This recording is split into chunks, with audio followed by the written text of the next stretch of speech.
자, 그 비슷한 꽁초를 무단으로 버리는 아주 유형의 비슷한 사람이 하나 있습니다. 그거 홍준표라고 생각해요.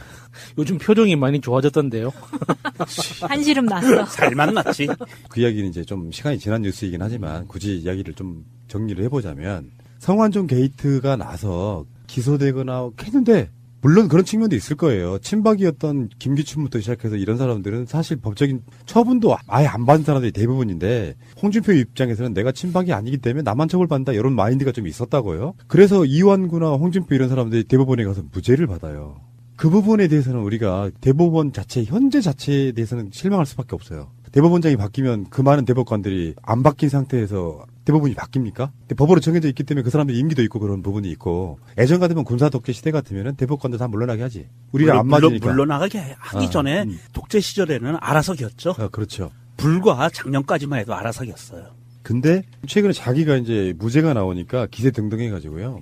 정치 검찰이라는 둥, 검찰이 조작했다는 둥 이런 식의 워딩을 쏟아내더라고요. 지가 검찰할 때 조작했잖아요. 그건 검찰에 있을 때 한 건 아니고 그 BBK 사건 할 때는 편지 흔들면 조작했고 네. 이런 방식이야. 항상 늘 이런 식이에요. 검찰 이야기하면서 대선 때 언론, 여론조사, 온라인 댓글 다 가짜로 이야기를 하고 있어요.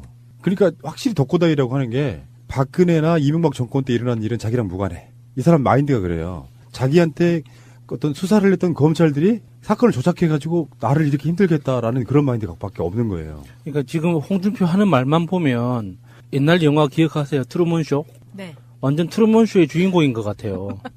자기를 둘러싼 모든 게 조작되어 있는 거야. 이 불안해서 어떻게 살아요, 지금. 이렇게 불안한 세상에. 홍준표 씨 말대로 이렇게 모든 게 그 조작돼 있다면 그러면 그 당신이 그 무죄 판결 받은 그것도 조작이 아니라고 어떻게 확신을 해요? 말도 안 되는 소리죠. 이 재판의 논점이 뭔지를 잘 몰라 이 사람은. 예. 대법관들이 증거에 입각한 논란의 소지가 있는 다툼의 여지가 있는 부분에 대해서 증거가 없기 때문에 너 받은 거 같은데 받은 거는 같은데 증거가 없기 때문에 무죄로 판결한다. 이렇게 보는 게 가장 정확하거든요.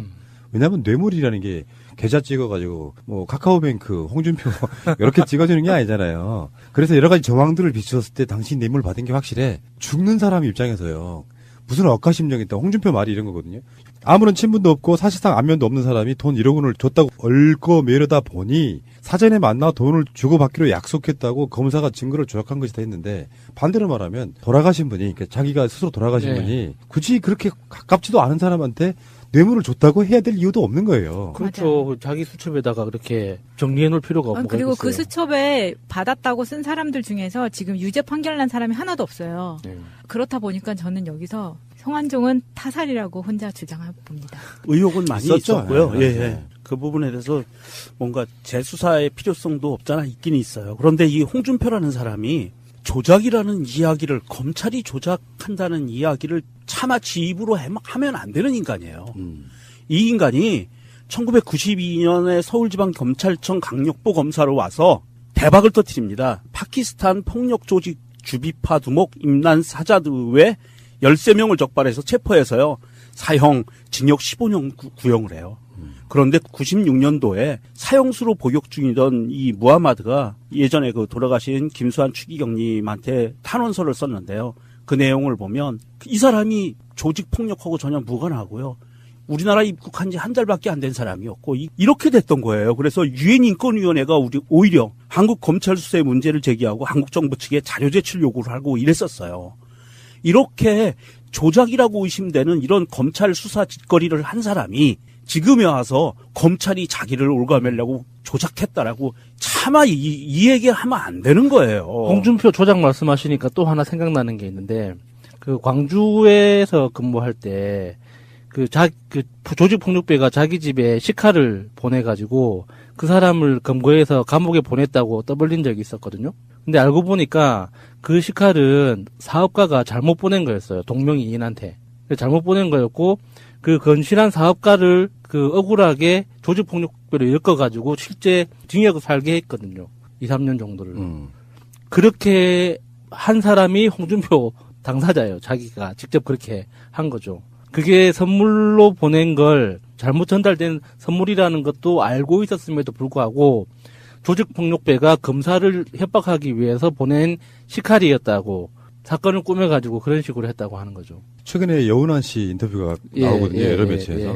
홍준표가 여운환한테 나중에 결과적으로는 이제 조직폭력배 두목으로 구속을 시켰는데 그 전에 여러 가지 딜 뭐 비슷한 뉘앙스의 이야기를 되게 많이 했다는 거예요. 검찰청으로 소환해서 부르면 돼. 뭐 구속하든지 체포하든지 그냥 개인적으로 연락해가지고 만나자고 하고 이런 것들에 대한 증언들이 많이 나와 있으니까 여러분은 여운환 씨 검색해가지고 나온 기사들 한번 보시기 바랍니다. 어떤 인간이었는지가 그냥 극명하게 드러나잖아요. 정말 이런 사람들을 정치검사라고 합니다. 홍준표가 모래시계가 가짜라고 하는 건 그런 거예요. 정권의 입맛에 맞게 뭔가 사건을 만들어가지고 일약 스타덤에 올랐지만 사실 알고 보면 정말 양아치 개쓰레기였다. 그런 사람이 지금 자유한국당의 대표로 있는 거고 제가 그 홍준표가 무죄가 났을 때 제가 나름 짧게 논평했던 건 핵심은 그런 거였어요. 이런 자가 자유한국당의 대표로 있는 한 자유한국당의 미래는 진짜 없다. 한번 그렇게 아까 말씀드린 표현이 좀 과할지 모르겠는데 그런 식의 느낌을 갖고 있는 양아치 느낌으로는요. 당대표는 당의 얼굴이잖아요. 내놓고 지지하기 힘들어요. 그러면 확장성은 떨어진다니까요. 주위에서 막 이야기하다가 친구들끼리 만나서 나는 자유한국당 지지한다는 말 못해요. 부끄러워서. 예, 실제로 저 강남이나 그 경상도 지역에 그 전통적으로 보수를 지지하셨던 분들도 지금 홍준표에 대해서는 말하는 것 자체를 부끄러워하신다잖아요. 그러니까 그거 굉장히 중요하다니까요. 얘들은 정치를 정말 모르는 것 같아요. 홍준표가 이미지 세탁을 하려면 최소 나는 10년은 걸린다고 봐요. 정말로 좋은 이미지로. 그게 세탁이 가능할까요? 그게? 그 정도로 그러니까 난망하다는 이야기인데 홍준표 자체 이런 캐릭터로는 홍준표 자체가 리스크예요. 선거에 이길 수 있는 구조로 만들 수가 없는 거고 왜 보수 때도 보면 이해찬 같은 사람이 떴던 이유가 뭐예요? 진짜 부끄럽고 막 그러던 타이밍에 그런 결이 아닌 뭔가 좀 우직하고 깨끗하고 이런 이미지 가진 사람들이 이회창 같은 당시 감사원장 뭐 국무총리 이런 사람들이 뜨는 이유가 그런 것 때문이거든요. 보수를 지지하는 사람들도 뭔가 자랑스럽게 내놓을 만한 사람이 있어야 되는데 그런 게 없는 상태로 지금 뭐 자기 사건에 대해서 나는 이렇게 생각합니다. 이게 무죄 판결이 났어. 그러면 제 과오로 인해서 여러 가지로 어떤 행동의 어떤 불찰이라든지 그런 점들은 죄송하게 생각한다고 국민께 사죄하는 것도 같이 이루어지면 나는 이 사람이 그래도 사람 됐다고 보는데 검찰이 조작했네, 뭐 여론조사가 조작됐네, 온갖 것들을 다 거짓말로 하면 이 사람한테는 자기한테 불리한 건 조작 아닌 게 없어요. 멘탈이 이 정도밖에 안 되는 사람이라고.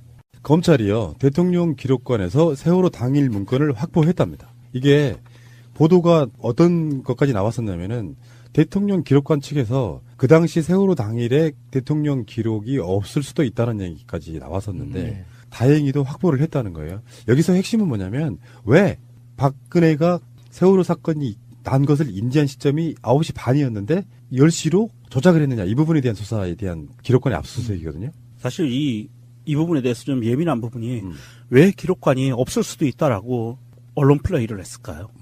참 저는 지금도 궁금해요. 국가기록물을 관리하는 기록관이 굳이 말하지 않아도 되는 부분이거든요. 왜냐하면 이거는 국가의 최고의 기밀을 갖고 있는 기구예요. 여기에서 그런 자료가 있느니 없느니 얘기하면 안 돼요. 저는 이것도 굉장히 큰 문제라고 봅니다. 그래서 이게 검사들이 압수수색을 들어가서 키워드를 넣어서 일일이 검색을 했다는 거예요. 우리 전에 얘기했었잖아요. 국정원 적폐청산 TF에도 키워드 검색을 했다고. 하긴 워낙 자료가 많으니까. 네. 그래서 키워드 검색을 한 결과 찾아낸 거예요. 없을 수도 있다고 언론 플레이를 했는데도 불구하고 찾아낸 거예요. 굉장히 좀 중요한 사항들이 들어있을 거라고 봅니다. 전에 어떤 방송에서 그 국정감사 기간에 이재정 의원의 인터뷰에서 그런 이야기를 들었습니다. 그 대통령 기록관에 있는 대통령 기록물 자체가 열람 자체, 그러니까 그 외부로 유출되는 게 기록물 자체를 외부로 유출시키는 건 불법이지만 내용 자체는 공개해도 된다는 거예요. 그런데 이제 그 내용 자체를 확인하려면 대통령 기록관에 가야 되는 거죠. 그런 것도 있고 그래서 이제 필사도 안 되고 촬영도 안 되는 그런 부분인데 대통령 기록물은 봉인되면 그걸로 못 보느냐 이런 게 아니라 국회 의결 또는 수사의 필요성에 의해서 볼 수 있어요. 근데 지금 조작을 일상적으로 삼았던 대표적인 게 그런 거잖아요. 9시 반에서 10시.